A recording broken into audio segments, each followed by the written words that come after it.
Today I've made the short journey to the posh new offices of City and Guilds Kineo here in Brighton, and I've got an appointment to see Catharine Jones.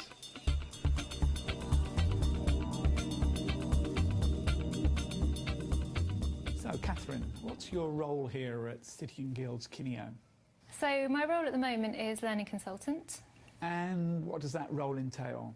So that entails several things. So the first part of the process is when sales come in. So I often get involved in coming up with the ideas, pitching those to clients.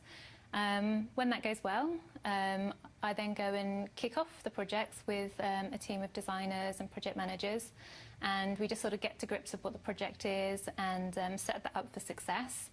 I offer support and coaching for our designers internally and consultancy for clients. And then another area that we're quite involved in as learning consultants is marketing. So that's thinking about what messages about design we're putting out there that reflect what we're doing internally, and then bringing those messages internally as well so everybody's up to speed on what we think and say about design. The other part of my role is around training. So as a learning consultant, I have ownership of the internal training programs for designers. So that's the graduate schemes, the stepping up schemes for people going into senior designship and that sort of thing. And then we do mentoring and coaching for designers at all levels. There doesn't seem to be a clear-cut way for people to become an instructional designer. What do you think we should be doing about that? Yeah, you're right. It's quite hard to find a way in, and I think it's changed a lot. So when I started, it was pretty much on-the-job training, which was great. One of the things that we do now at City and Guilds Kineo is a graduate scheme, which is really great. So it's getting people from the local universities and really training them up in what it means to be a good designer in the way that we do things, and that's worked really well. So we've now got 9 designers who've come through that in the past few years, and they're brilliant. So that's worked really, really well. And what we're looking at for next year is how we get people early on, so apprentices, so that might be school leavers, people who've done A-levels, and partly get them excited about the industry because they possibly haven't heard of it before, or they possibly don't think it's that interesting, but kind of really sell the benefits of working in e-learning, and then train them on the job in a number of roles. So being a designer, project manager, maybe graphics, maybe technical skills, and seeing where their kind of natural best skills lie. And that's something that's quite exciting because it can be quite hard without the experience to get into that sort of thing, and I think we're potentially missing a load of talent. What direction are you personally taking in your design work here at City and Guilds Kineo? What really interests you? So there's a few things. At the moment, one of the things that I'm really interested in is what we're calling kind of campaign-based learning. So essentially that's taking learning and kind of putting it out there, breaking it up and putting it out there where people are. So, you know, where people kind of hang out in their workflows, you know, in toilets, that sort of thing. But taking real kind of meaningful messages, not just sort of bits of fluff. And thinking about how we present that in ways that's really sort of memorable and sticky, so not just your screens that you read through, but thinking a bit more like marketing people or advertisers, so kind of what visuals and what text really kind of go together to stick in the mind, and kind of breaking it free from the LMS where it's traditionally sat. And there's probably still stuff on the LMS, but kind of thinking about, it's a bit of a blend, but thinking about the journey. So how do you get people interested and hooked? How do you give people the kind of the main meat, and then how do you embed and follow up and kind of keep that process going in a way that feels quite natural? How did you become a learning consultant? Right, so since I've been at Kineo, I've been doing several roles. So I came in as a learning designer and then became a lead designer after a year or so, I think, and then learning consultant, which is my current role. But before then, if we sort of rewind the clock a little bit, I did languages at university and had some kind of inkling that stuff about learning was of interest to me. And I remember actually going to see a careers advisor who said to me, maybe you can be one of those sorts of people who like creates learning materials. And I was thinking that job doesn't really exist. I didn't really understand what that meant. And I ended up going to teach English as a foreign language. So I taught in Japan and in France for a while, which was great. It was really interesting to kind of get a sense of partly how people learn, but also a bit about people are people and about human behaviour and how important things like motivation and context and stuff like that was. And I definitely had a huge learning curve as a teacher. I came back to England and I worked with children with learning difficulties and disabilities for a while, which is very interesting. I got to a point where that kind of one-on-one, quite intensive, people-focused stuff I felt wasn't quite the area I wanted to be in. I was thinking, how can I do that, but sort of take myself away from that kind of front line of people support? And I had a friend who worked in e-learning, and I was like, this seems quite interesting. And I ended up getting a job at Happy Computers in their e-learning team, which really introduced me to really thinking about learning and great writing, which has stayed with me since. And I learned an awful lot there. It was a great experience. And then I got the job at Kineo, as it was then, back in the early days, when I think there must have been about 10 people there. And really worked with some great influential people who kind of really sort of moulded me, I think, into what I am now. It was a fantastic experience. Learned an awful lot and have just sort of grown with the company since then. And yeah, I'm just really grateful that I found out that this world existed. And I think e-learning needs to do a bit of a kind of marketing job on itself to get itself out there, because it's such an interesting career. And as a designer, figuring out that you can think commercially, you can think kind of creatively, visually, think about writing. It's such a kind of all-encompassing skill. It's brilliant, and I wish more people knew about it. In a world in which learning is becoming increasingly blended and informal, what do you think the role is going to be for traditional e-learning, if there is such a thing? My hunch is that there will still be a need for what we call traditional e-learning. But that thing that we call traditional e-learning can probably be vamped up a bit so that it's a little bit more meaningful, a little bit more well-designed. But I think there will be clients out there who have a need to get things out very quickly, possibly to a large audience, maybe a low budget. And I think that need will remain for a while. I think as learning designers, we have a responsibility to make sure that that's as good as it can be. But what I'd like to think is that we're thinking about how we can add value to clients beyond that. So is that thinking more strategically about the learning and advising on that? Is it thinking about what we can do beyond the traditional course if it's there? So what happens before, what happens after, what's the follow-up, helping people think about evaluation, which is quite hard for some people. I think possibly something which might have a place to play here is about responsive design, so thinking about this kind of multi-device world which we're living in now. And I think that's really increasingly becoming a need. So I think for me it's much more than this sort of mobile learning that people are talking about. It's thinking, okay, well, we've got people who I guess are mobile. They're kind of going around mainly with their sort of tablets, laptops and that sort of thing, and it's bringing the course to them rather than waiting for them to come to the course, and making it much more meaningful.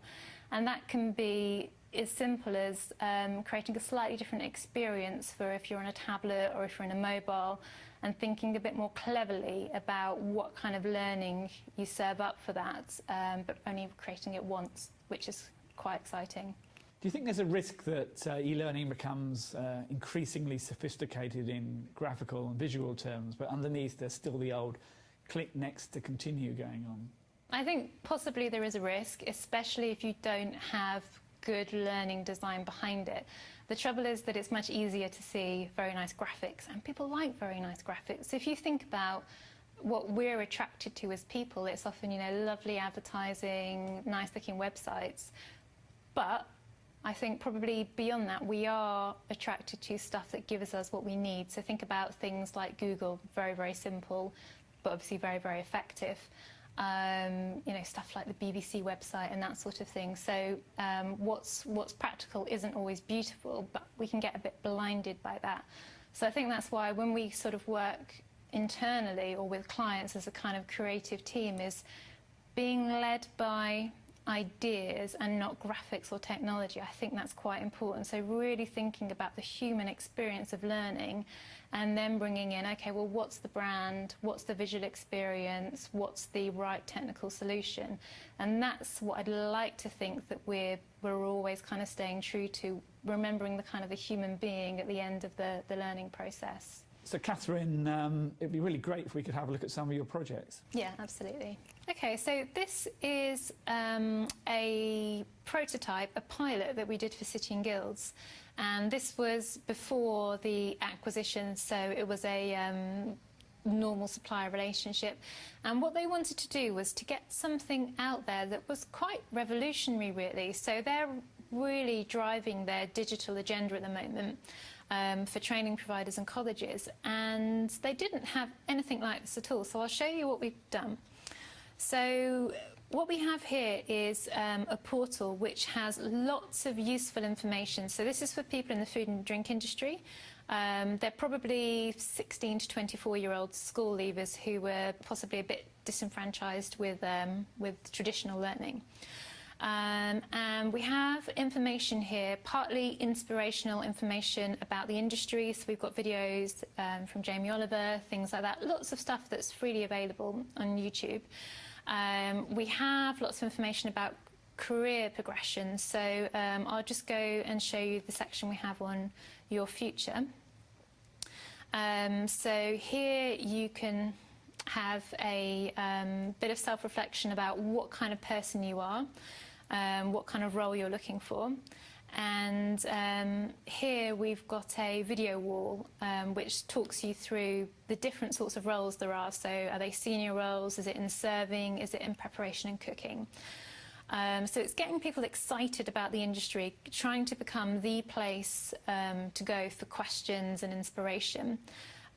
We have a Get That Job page, which links to job boards, gives information on employability, which is really key for this target audience. So things about CVs, interviews, things like that. There's also a community section where people can chit-chat with each other about the industry or about their course, and then also ask City and Guilds, ask experts for anything food and drink related or about their course. So that's at the kind of top level at the portal, and the idea is that, you know, anyone in the food and drink industry can come here and have a look. You can see here that you can then go to the route map to check out your learning progress. So I'll just show you that. So this is something that tutors never had before. So it's designed for learners and tutors, and there's two different views. And this allows you to just have a really good visual representation of your learning. So you can see the milestones coming up, where you're falling behind.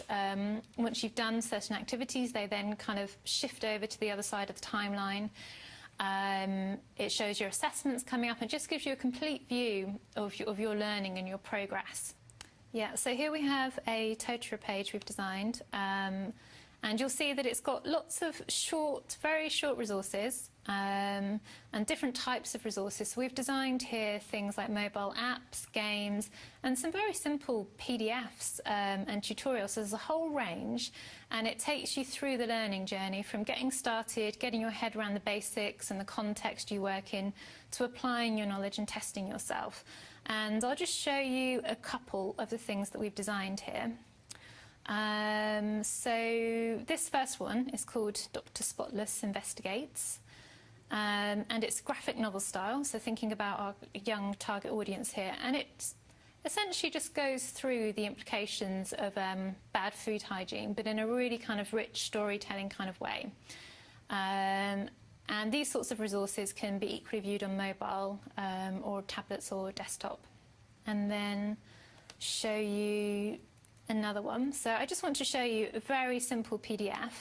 So we're thinking about our target audience of tutors and the sorts of things they'll want to use, and thinking about different price ranges here. So here we just have a very simple PDF with some basic interactivity in it. So we have a question here about uniforms.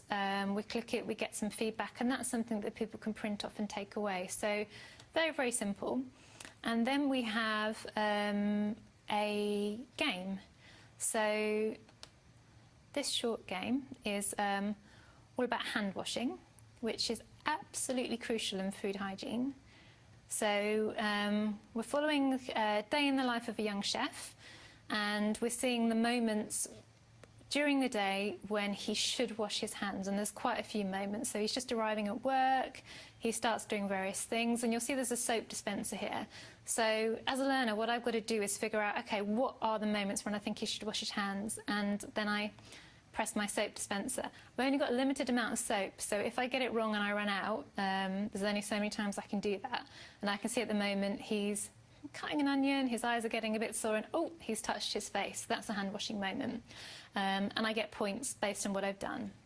So it kind of ties into that kind of competitive nature for this audience as well.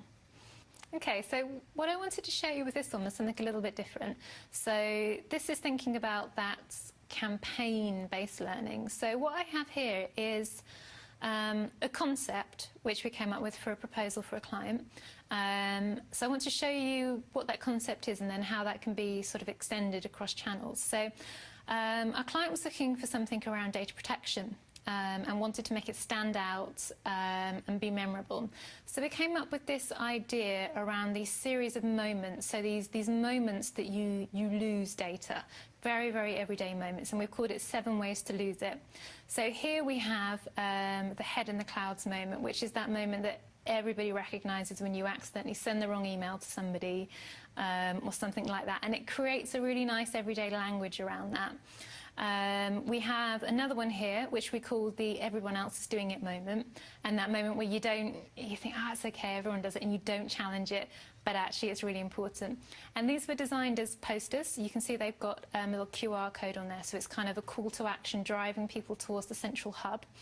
And we extended the concept across a range of different kind of channels and merchandise almost. So we've got animations for plasma screens, USB stick, that sort of thing. So it's showing how a concept, and this one a kind of highly visual concept, can be extended and be given a really sort of memorable brand of its own and a language of its own that people start to recognise. So this one I want to show you is something that we did for Logitech, and this is using our ADAPT framework, so it's the responsive design multi-device. This was designed for kind of typical gamers who are selling these Logitech products. So these are people who kind of love games, and the idea is, it's called Science Wins. The idea is that the better the technology you have, the better gamer you'll be. What I want to show you is a couple of things. So I want to show you the responsive technology. So you'll see here, I'm viewing it on a desktop. I can see everything in front of me. And then if I just change the size of the screen here, you'll see how the content shifts and makes it either sort of tablet or smartphone friendly. And it does that quite intelligently. So there's certain things that just aren't suitable for mobile, either from a learning or user experience point of view. So certain bits it can hide. It can change the interactions to make them a little bit more smartphone friendly. So here you meet a series of gamers. So I just roll over these and see very nicely designed characters. So typical sort of gamers, and I get a sense of who they are and what their gaming story is.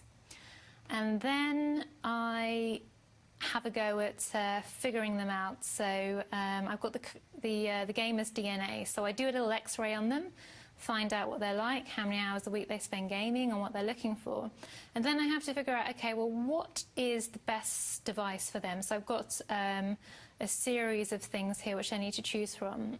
So I'm not quite sure, and I have a tutorial on hand to help me if I need to. So I go into the tutorial, I find out about the different mice here, click to reveal, and I think, okay, yeah, I know what it is. So I go back, and what I need to do is figure out, okay, what's the right mouse, and what's the kind of price range I think it is. So I have a go. If I get that right, I unlock the next section, so it's kind of keeping that gaming metaphor a little bit, and I go on. And I think what's nice about this, partly, you know, the visual design is great, but it's not really about that. It's about kind of putting these quite simple interactions together in quite a clever and sort of meaningful way, which just guides you through these characters, gets you to do a bit of analysis and judgment, and then it has the tutorials on hand behind it. So, you know, something that we're all quite used to in terms of, you know, kind of learning and applying. But what's nice to see is that even as we kind of go into new technology, we're still using kind of good design principles. And I think for me that's what I quite like about this. There's a risk that you can get all sort of wowed with the new technology and sort of scrolling pages. And what we need to do is do things that still make sense from a design point of view. It's been fabulous to have the opportunity to have a look around your wonderful new offices here in Brighton and to take a look at the projects that you've been undertaking. So thanks very much, Catherine. No problem, thanks.